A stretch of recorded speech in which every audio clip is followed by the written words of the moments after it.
Hello and Namaskar. My name is Anil and I welcome you all on CUET Prep Zone. In this class, we are going to discuss letter writing section of class 12th RBSc for the upcoming examination of class 12th. So, in this section, if we talk about letter writing section of 12th class,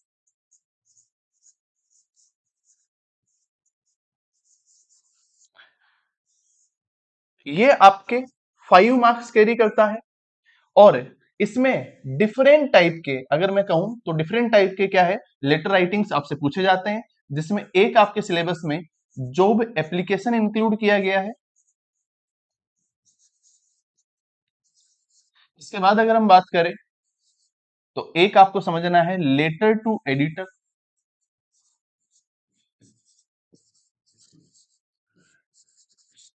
next business letter समझना है आपको, और business letter में भी आपको ध्यान रखना है, एक तो प्लेसिंग ऑर्डर का आपको पता हो, बिजनेस लेटर में प्लेसिंग ऑर्डर, और एक आपको रिप्लेसमेंट के लिए कोई भी आइटम आपने खरीदा और उसको आप रिप्लेस करवाना चाहते हैं तो रिप्लेसमेंट का लेटर किस तरीके से लिखा जाता है वो आपको पता हो। और लास्ट में अगर हम बात करें तो ऑफिशियल लेटर ही कहते हैं वैसे तो, या फिर आप कह सकते हो कंप्लेंट लेटर आपको पता। ये कुछ लेटर के टाइप्स हैं जो क्लास 12th के लिए आपको बहुत ज्यादा इंपॉर्टेंट है, या आपको मिनिमम ये तो पता ही हो। सबसे पहले इस क्लास में जो हम डिस्कस करने जा रहे हैं वो होगा आपका जॉब एप्लीकेशन। जॉब एप्लीकेशन के बाद हम वन बाय वन सभी को डिस्कस करेंगे, लेकिन सबसे पहले आप जॉब एप्लीकेशन समझेंगे क्योंकि आपके एग्जाम के पॉइंट ऑफ व्यू से बहुत ज्यादा इंपॉर्टेंट होता है job application and letter to editor. अगर हम जॉब एप्लीकेशन की बात करें तो सबसे पहले आपको ये पता होना चाहिए कि अगर आपको जॉब चाहिए तो सबसे पहले तो आपको किसी ना किसी सोर्स के थ्रू ये पता लगेगा कि कहीं पर वैकेंसी है। फिर आप क्या करते हैं उस जॉब के लिए, आज अब आज तो क्या है कि डिजिटलाइज्ड वे होते हैं, बहुत सारे तरीके होते हैं जिससे आप इंस्टीट्यूट ओनर से डायरेक्टली बात कर पाते हैं। लेकिन अगर हम जॉब एप्लीकेशन की बात करें है ना, क्योंकि हम लेटर राइटिंग पढ़ रहे हैं, तो आपको ये पता हो कि उसके लिए फिर उस पर्टिकुलर जिस भी इंसान को जॉब चाहिए उसके द्वारा क्या लिखा जाएगा, लेटर लिखा जाएगा। और लिखा किसको जाएगा, जो जॉब गिवर्स है, या फिर आप कह सकते हो किसी इंस्टीट्यूट या जो भी ऑर्गेनाइजेशन है उसके डायरेक्टर को क्या लिखा जाएगा, वो जॉब लेटर या जॉब एप्लीकेशन लिखा जाएगा। तो पहले तो आपको ये पता हो कि जॉब एप्लीकेशन कब लिखा जाता है, जो मैं आपको क्लियर कर चुका हूं। इसके बाद आपको ये समझना है कि एग्जाम में क्वेश्चन किस तरीके से आएगा।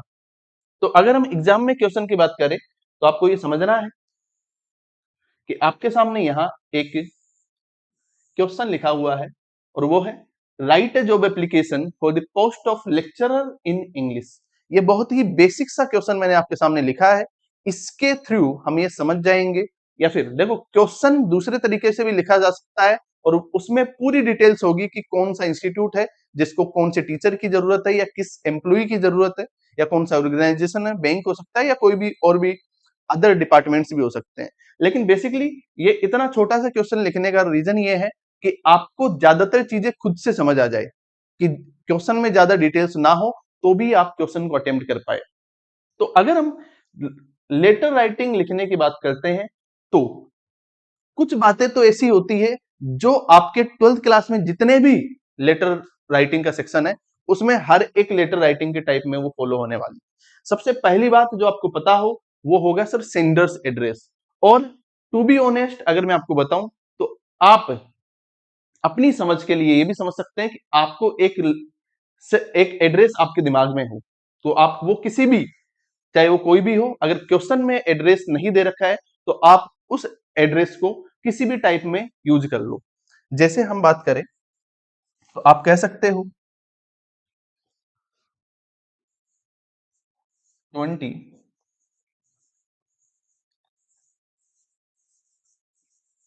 Ramnagar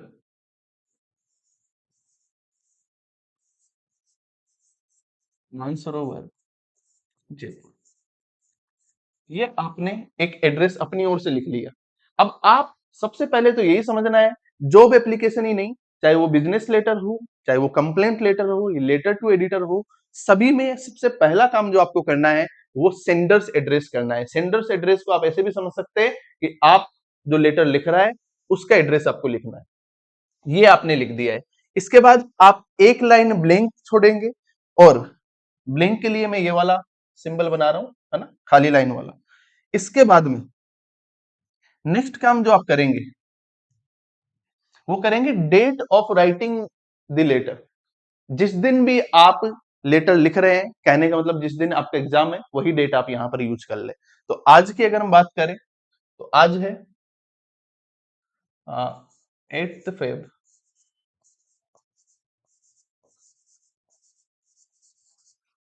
2026।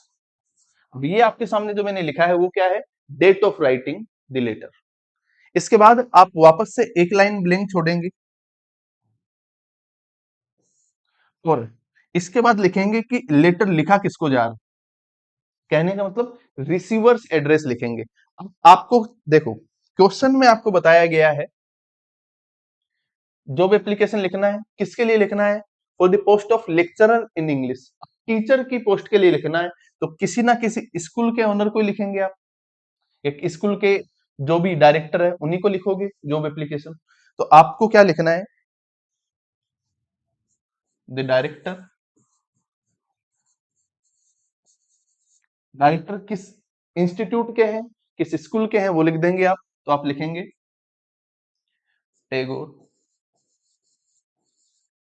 International.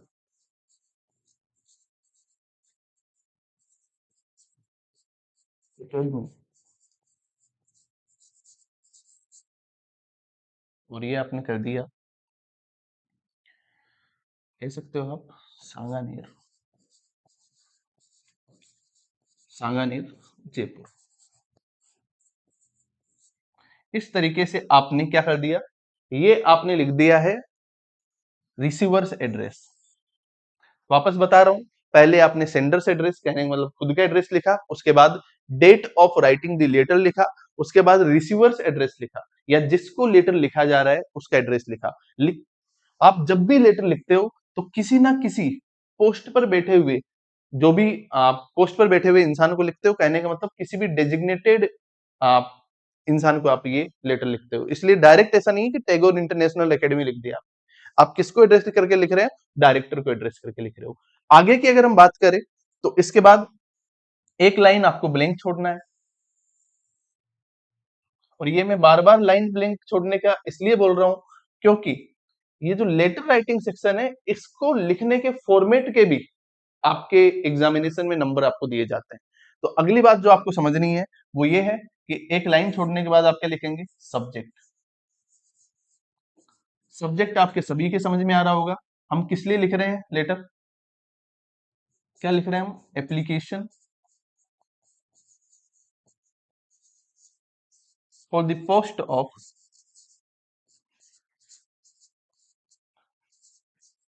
Lecturer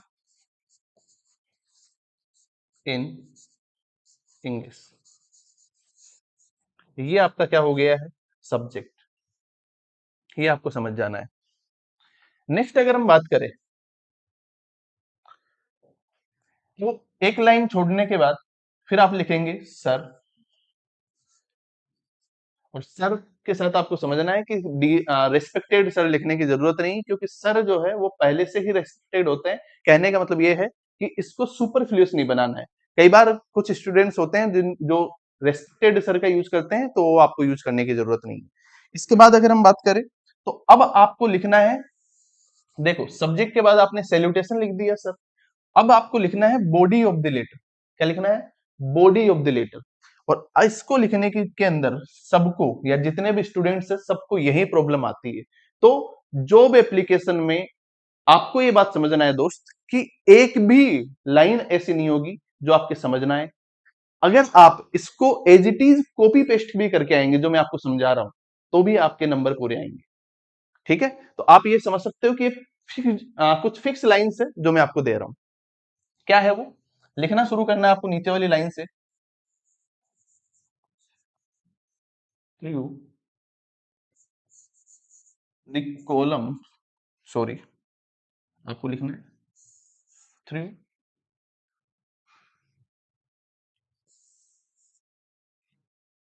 your advertisement, through your advertisement in the Hindu.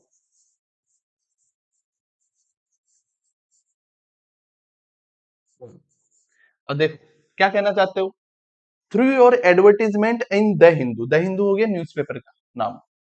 तो आपने कहा कि आपने द हिंदू न्यूज़पेपर में जो एडवर्टीजमेंट दिया था, कब दिया था, तो अब आपको समझना है इसके बाद ऑन के बाद जो डेट लिखनी है वो डेट लिखनी है जो ये आप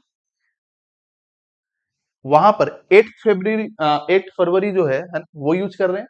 तो अगर आपको डेट लिखनी है तो वो ऑन के बाद 8 फरवरी से बाद की डेट, सॉरी पहले की डेट लिखनी है। ये आपको ध्यान रखना है, यहां गलती नहीं करेंगे आप।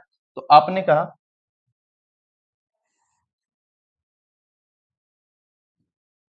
On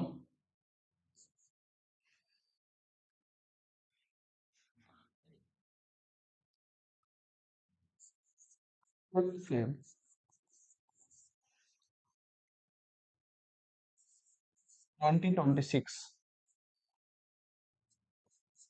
I came to know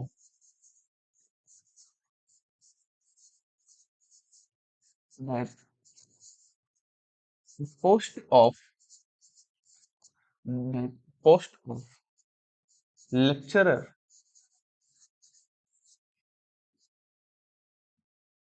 is laying vacant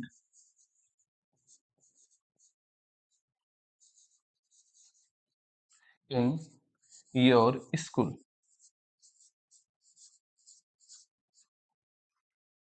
I want to offer, एक बार के लिए मैं लिख देता हूं, इसके बाद मैं आपको समझा दूंगा line to line. I want to offer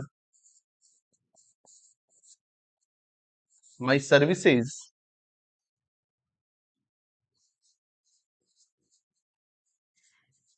for the same post,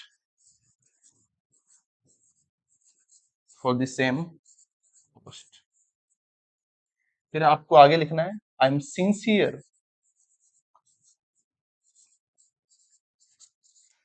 and hard working. देखो ये वर्किंग है, नेक्स्ट समझ जाना आप। हार्ड वर्किंग, ये हार्ड वर्किंग को एक साथ ही लिखना है। I am sincere and hard working with attractive personality, with attractive personality.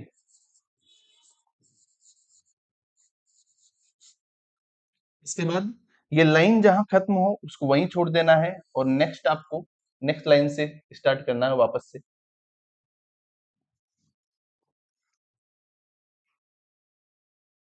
I will leave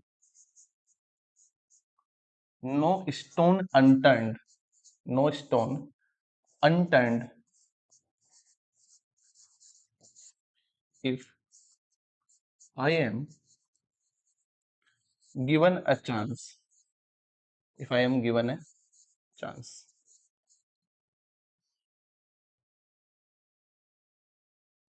if I am given a chance. फिर नेक्स्ट लिखना है आपको इसी में, my resume, my resume is hereby enclosed. यहां तक समझ में आ रहा है। अब एक बार मैं आपको इसका मीनिंग समझा देता हूं कि कहना क्या चाहते हैं हम।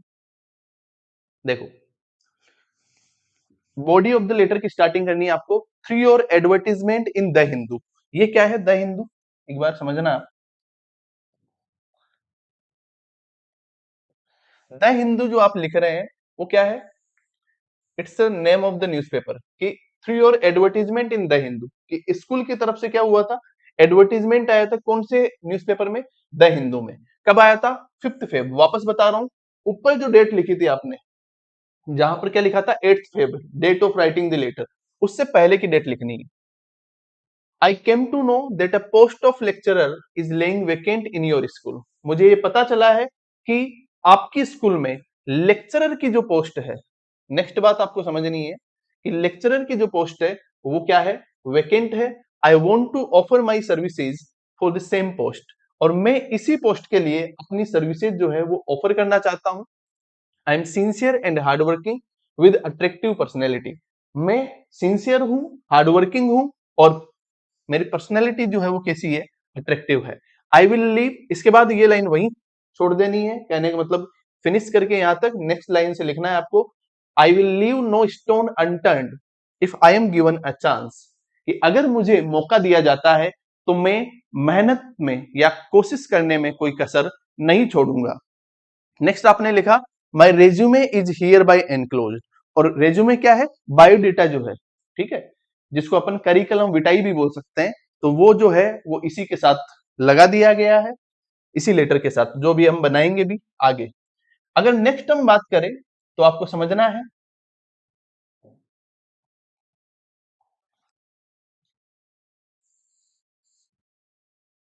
माई resume is here bye enclose, इसके बाद आप इस लाइन को यहीं छोड़ देंगे, उसके बाद लिखोगे, सॉरी, फिर लिखेंगे आप थैंक यू या थैंकिंग यू, थैंक्स नहीं लिखेंगे आप, थैंक यू या थैंकिंग यू। उसके बाद एक लाइन छोड़ेंगे और लिखेंगे योर्स। और योर्स लिखने में बहुत से स्टूडेंट्स मिस्टेक करते हैं, योर्स इसी तरीके से लिखना है, कई बार स्टूडेंट्स ऐसे लिख देते हैं योर्स, जो कि एक अनग्रामेटिकल स्ट्रक्चर है। आगे बात समझ में, तो ये मिस्टेक भी नहीं करनी है आपको, अवॉइड करना है मिस्टेक्स, जितनी कम हो सके उतनी कम मिस्टेक्स हमें करनी है, और मैं तो कहता हूं मिस्टेक्स करनी ही नहीं है। योर्स फेथफुली, क्वेश्चन में कोई नाम दिया नहीं गया था, तो यहाँ आपका जो भी नाम है, जैसे आपने कहा रोहित शर्मा, ये आपने नाम लिख दिया। ये कौन हो गया, एप्लीकेंट हो गया, जो जॉब एप्लीकेशन लिख रहा है। यहां तक लिखने के बाद देखो, एक बार वापस से बता रहा हूं,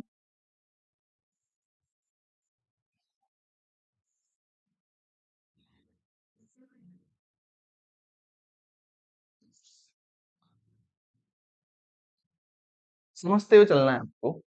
सबसे पहले हमने क्या किया, सबसे पहले ये लिखा है रिसीवर्स एड्रेस। क्या लिखा है आपने, ये लिखा है आपने receiver's address, sorry,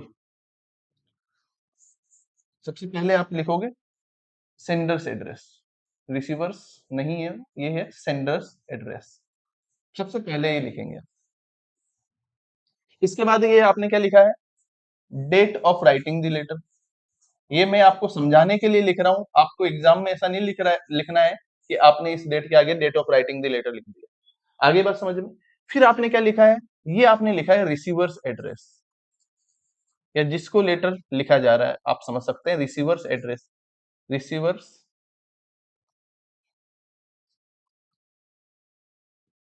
receivers address, ये आपने लिख दिया। इसके बाद अगली बात समझना है, फिर आपने लिखा है सब्जेक्ट, और सब्जेक्ट के बाद अगर हम बात करें, फिर आपने सर लिख के सैल्यूटेशन लिखा है। उसके बाद आपने बॉडी ऑफ द लेटर लिखा है, जिसमें आपको सब कुछ मैंने समझा दिया है। इसके बाद ये यहाँ पर थैंक यू लिखना है। नेक्स्ट अगर हम बात करें, तो ये सब्सक्रिप्शन में आपने लिखा है योर्स फेथफुली, फिर आपने नाम लिख दिया है, जो भी एप्लीकेंट है रोहित शर्मा, क्योंकि हमारे पास क्वेश्चन में कोई नाम था नहीं, तो हमने रोहित शर्मा लिख दिया। अब अगली बात जो आपको समझना है वो ये है कि लेटर अभी तक जॉब एप्लीकेशन जो है वो कंप्लीट नहीं हुआ है, और होगा भी नहीं, तब तक नहीं होगा जब तक आप इसमें करिकुलम विटाई नहीं लिखेंगे। तो नेक्स्ट जो हमारा टास्क है वो लिखना है हमें करिकुलम विटाई।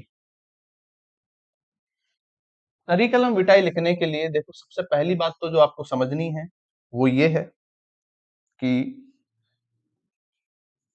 आपको एक बॉक्स बनाना है। क्या बनाएंगे आप, एक बॉक्स बनाएंगे।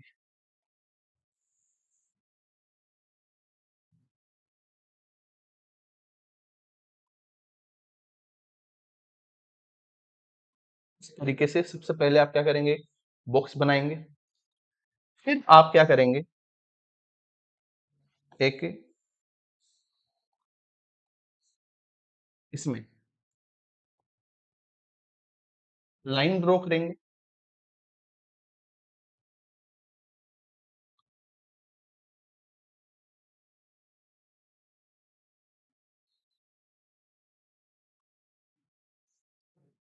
सॉरी, और ऊपर लिखेंगे आप कैपिटल लेटर्स में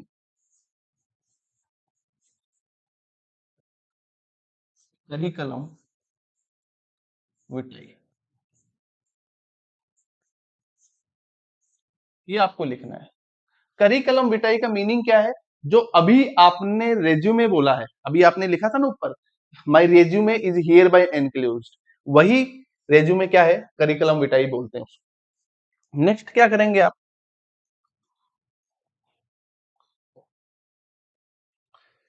अगली बात जो आपको समझनी है वो ये है,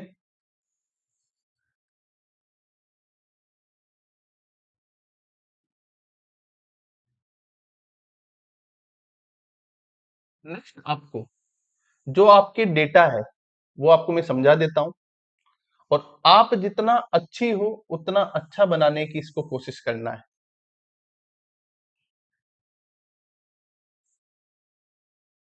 राइटिंग सेक्शन है ये, और राइटिंग सेक्शन में आप चीजों को जितना बेटर बनाने की कोशिश करेंगे, जितना साफ सुथरा लिखने की कोशिश करेंगे, उतने मैक्सिमम नंबर आप, आपके जो भी एग्जामिनर रहेंगे उनसे, वो आपको, आप उसको जितना अट्रैक्ट करेंगे कॉपी के लिए।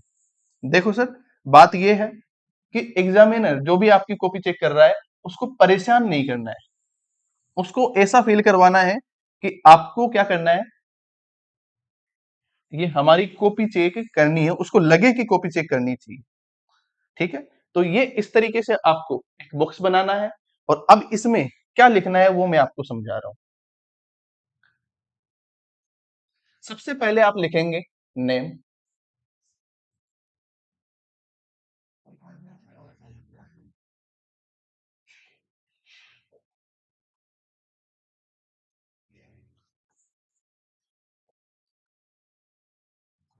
सबसे पहले अगर आप लिखेंगे नेम, और नेम में लिखेंगे आप, आपने कहा ऊपर क्या है, रोहित शर्मा, तो आपने लिख दिया रोहित शर्मा, ये आपने नेम में लिख दिया। इसके बाद अगर हम बात करें तो आपको नेक्स्ट कॉलम में लिखना है फादर्स नेम,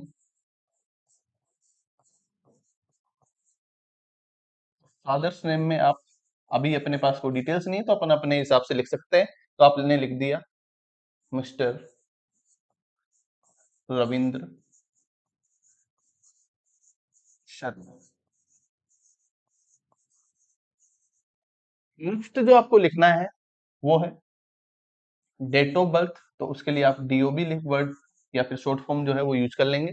तो डीओबी, अब देखो किसी को अगर जॉब चाहिए तो ऐसा नहीं है आप अपनी डेट ऑफ बर्थ लिखते हैं ना कि अपने हिसाब से, मुश्किल से आप 12th क्लास में है तो 17 और 18 या 16 17 आपकी एज है, तो वो नहीं लिखना है, आपको अज्यूम करके लिख देना है 20th फेब।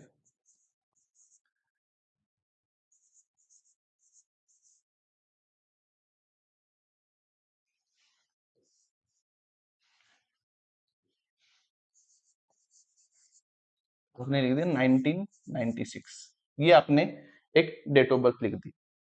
अब अगर हम नेक्स्ट कॉलम में बात करें तो आपको एज लिख देनी है कि एज इसके हिसाब से क्या हो गई, तो आपने कहा कि 4 तो वो हो गए, 10 और 20, 24 और 5 ये हो गए, तो आपने कहा 29, तो आप, हम अज्यूम करके लिख देते हैं 30 ईयर्स कह रहा हूं ना, तो आपको लिख देना है 30 ईयर्स। नेक्स्ट अगर हम बात करें तो नेक्स्ट कॉलम में आपको लिखना है एजुकेशनल क्वालिफिकेशन, क्या लिखेंगे आप, एजुकेशनल क्वालिफिकेशंस, क्वालिफिकेशंस की आप पूरी स्पेलिंग लिख देना। तो आप अब टीचर बनना चाहते हैं तो मिनिमम आपको पता ही है कि लेक्चरर बनना है तो आप कह देंगे एमए, और एमए बता देंगे किसमें किया है, इंग्लिश में। और टीचर बनने के लिए जो एक डिग्री और चाहिए वो है आपके पास बीएड, ये आपको पता हो। इस तरीके से आप लिख देंगे। नेक्स्ट अगर हम बात करें तो एजुकेशनल क्वालिफिकेशन के बाद में आप लिख देंगे एक्सपीरियंस आपको लिखना है कि आपको पढ़ाते हुए कितना समय हो गया। तो एक्सपीरियंस में आप लिख देंगे 6 years या 5 years, जो भी आप लिखना चाहे। मैंने यहाँ पे लिख दिया 6 years। उसके बाद में आप लिख देंगे एक्सपेक्टेड सैलरी।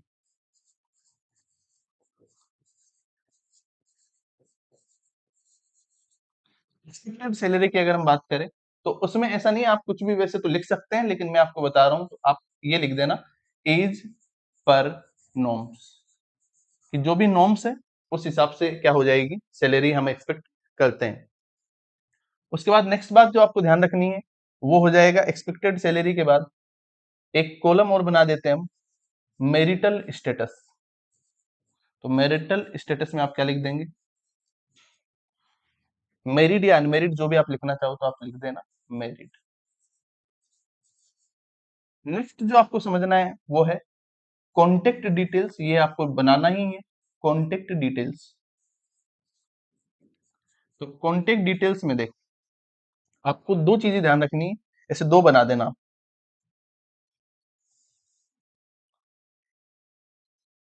एक बॉक्स और बना देते हैं,